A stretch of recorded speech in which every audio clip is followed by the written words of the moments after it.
তেওঁৰ যে গা বেয়া হৈছে কিয় জানো বিশেষ সমস্যাৰ চিন্তাত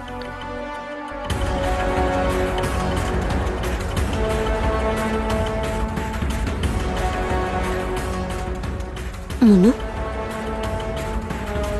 কি হৈছে মোক ভালকৈ কচোন মাহী তেওঁলোকক কেইবা লাখ টকাৰো প্ৰয়োজন হৈছে মানে সৰু ভাইটি নজনাকৈ ভুল এটা কৰিছিল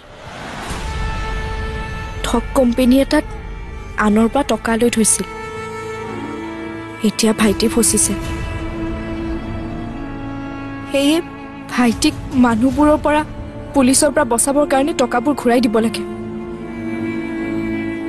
কিন্তু ইমান টকা এওঁলোকৰ হাতত নাই হে ভগৱান কি কৈছ তই এইবোৰ মাহী জাননে তেওঁলোকে থকা ঘৰটো বন্ধকত থোৱা কথা ভাবিছে কি সেয়ে মই কি ভাবিছো জানো মোৰ নামত থকা মাটিখিনি বিক্ৰী কৰি দিম আৰু সেই টকা মই তোৰ জোৱাইক দিম কিন্তু এইখিনি তই কেতিয়াবা বিপদত পৰিলে লাগিব মুনু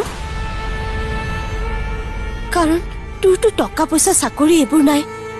আৰু ময়োতো ধনী নহয় যে তোৰ বাবে টকা সাঁচিব পাৰিম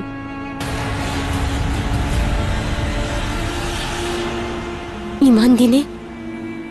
অভাৱ সহ্য কৰিও মই সেই মাটিখিনি বিক্ৰী কৰি দিয়া নাই আৰু তোৰতো তাত মাৰ স্মৃতি জড়িত হৈ আছে জানো মাহী তই মোৰ কথা চিন্তা কৰিয়ে মাটিখিনি বচাই ৰাখিছ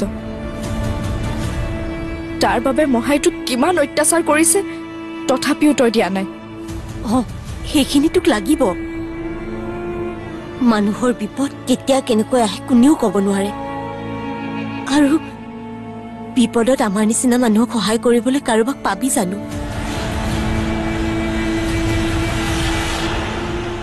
কাইলৈ মই নাথাকিলে তইতো ইয়াত আহিব নোৱাৰিবি এই অত্যাচাৰী মহাৰৰ বাবে তোৰ নিজৰ মাটিখিনি থাকিলে